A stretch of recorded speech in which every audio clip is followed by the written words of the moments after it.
As we said at the top of the show, the world seems to be coming a little unglued right now. The president himself called it a nasty place, a mess.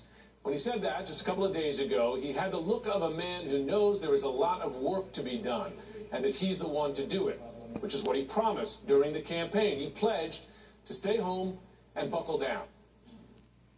I just want to stay in the White House and work my ass off, make great deals, right? Who's going to leave? Who's going to leave? Well, in fact, he's leaving. Departing yesterday for Mar-a-Lago. Leaving a week ago for Mar-a-Lago. Or perhaps March 17th, leaving for Mar-a-Lago. Now, in a week of serious foreign and domestic policy 180s from the president, this might not rank with, say, his discovering that NATO is not obsolete. On things like that, or on Russia, North Korea, China, and more, you can argue that the world has simply changed, and he is merely changing with it. On this, though, the only difference seems to be that that was then, and this is now. A reminder, here's then. I wouldn't leave the White House very much because, you know, like little things like these little trips where they get on, they cost you a fortune. I love working. I'm not a vacation guy. I don't take vacations. I'm not like Obama where he takes Air Force One to Hawaii. I don't take vacations. I promise you, I will not be taking very long vacations if I take them at all. There's no time for vacation. Other people, they go away for weeks and weeks. I don't like taking vacations. Obama likes relaxing and going on vacations. Me, I like working. I like working, I really do. If I get elected president, I'm going to be in the White House a lot. I'm not leaving. We have deals to make. Who the hell wants to leave, right? Just not a vacation guy, he said. So, keeping them honest. Take a look. By the end of the weekend, President Trump will have spent 24 days at Mar-a-Lago since taking office. And by some estimates, he's on track to spend as much on travel in his first year as President Obama did in 8 years. And then there's golf. Obama, it was reported today, played 250 rounds of golf. Everything's executive order because he doesn't have enough time because he's playing so much golf. Obama ought to get off the golf course and get down there. I'm going to be working for you. I'm not going to have time to go play golf. He played more golf last year than Tiger Woods. This guy plays more golf than people on the PGA Tour. I love golf. I think it's one of the greats, but I don't have time. But if I were in the White House, I don't think I'd ever see Turnberry again. I don't think I'd ever see Doral again. But I'm not going to be playing much golf, believe me. If I win this, I'm not going to be playing much golf. Now, we don't actually know exactly how much golf the president is playing, and that's because the White House isn't saying. And they do their best, in fact, to keep it all off camera. However, as you can see, granted through the shrubbery here, he began the day at his own golf club in West Palm Beach, and that is, by our count, his 17th visit to a golf course as president, far outpacing his predecessor, President Obama. Now, in fairness, he certainly does do official business at what's been called the Southern White House. You'll remember he hosted foreign leaders there, including China's president. And some of his golf outings include foreign leaders as well, CEOs, other dignitaries. So it's not entirely just play and no work. Still, he might at least take a lesson from another former president who never looked like he was out of the office, even when he was at his own vacation home on the beach. Welcome to our panel now tonight. We got Jack Kingston, Maria Cardona, Ryan Liz of Bakari Sellers, Matt Lewis, and by satellite we have Steve Dace. Jack, I got to start with you. How do you defend them? Well, I would say this. Number one, the American people always have the right to question the work habits and the work venues of anybody who's elected to office. But I don't think you can ever say that he's not out there working, because no one from Hollywood will play with them. Unlike Obama, where they stood in line to go out there and say, I played golf. Well, he's given a lot of opportunities, 17 times. Well, the only people who are going to play golf with Trump really are out there for business, and they're talking about, you know, how to change the economy or how to handle world affairs. But he said during the campaign, you heard him, he said, I'm not going to do this. I mean, he brought it up. Yeah, well, you know what?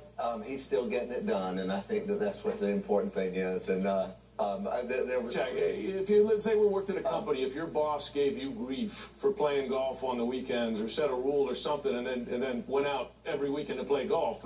Well, you know, I understand that and I hear that, but I don't think anybody would say that this is a 30-hour-a-week guy. This is a guy who works 7 days a week, and he works in Mar-a-Lago.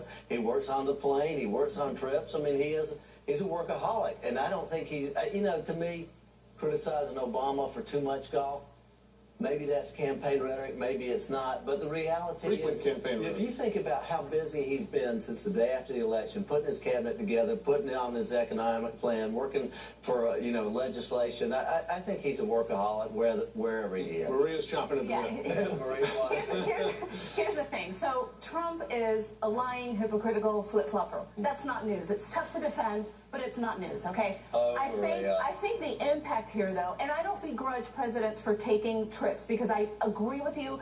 I think that he is working. Here's the issue. $3 million it costs taxpayer money every time he goes to Mar-a-Lago, okay? So number one, it's not just the hypocrisy that him saying that he was not going to go anywhere. He was going to just sit in the White House. He is going somewhere, and he's doing it on taxpayer dime. The second thing is that every time he goes, it's like the most expensive taxpayer-funded commercial for his own properties that he and his family is getting rich off of. That's something that the taxpayer should be concerned about. Steve Dace, how does President Trump defend that to his base? This is a lot of money we're talking about here. Well, I think you got to define, what his base is. And I think we have to, first of all, come to grips with the fact that the old binary choice world of right and left we used to live in doesn't exist anymore. I'm not talking about right and left. I'm talking about dollars spent. This is not a right or left issue. It's a straight up mathematical issue that in the first year he's going to spend more money traveling than President Obama did in 8. It kind of is. I mean, let's face it. I mean, when Obama did this, it's a bunch kind of of a people money do what issue. I do for a living. No, it's kind of a left-right issue, and I'll explain. When Obama did this, a bunch of people who do what I do for a living did their whole shows on how he's leaving the American people behind, and now suddenly they don't seem to care that Trump leaves the American people behind, and it works the other way as well on the left. The same people who said, hey, presidents need a break, now suddenly want to say, hey, Trump needs to be in the White House more, and then at the same time say everything he does when he's in the White House is bad. So I think if you're Trump's base, it depends on which base, guys. I think if it's his cult, and I've never seen a politician have a stronger cult in my life, I think Trump can say and do whatever he wants to them. They just want the show. But if you're talking about people who voted for him because he wasn't Hillary Clinton, I think they're pretty disappointed by what they've seen so far. Right, Steve makes a great point because there is a part of the base that really nothing penetrates, right, that rock-solid connection. But does it resonate with anyone? I mean, it's a pattern of hypocrisy here, right? When you're able to show the setup that you showed, just, I went to a lot of those rallies. This was a standard, joke. This was a standard part of the Trump talking points and hits on Obama, that he equated playing golf with Obama somehow being checked out, right? I'm just a little surprised about how audacious he is about it, right? There's just no effort here. There's no apology. It's just too bad. This is not a subtle reversal on that I thought point. Steve made a great point about do Democrats want him in the White House, working really hard. and Marie, you got to remember, the White House has leaks. Maybe it also has mice. They want to get out of there. Obama never spent a Christmas there. You got to put that putting green back, right? Like Eisenhower. Panel, listen, stay with us. We got a lot more time. We're going to come back to the panel after the break. And coming up, a closer look at the Wall Street millionaire who is now ensconced in the president's inner circle. What we know about Gary Cohn, a Goldman Sachs banker, that's right after this.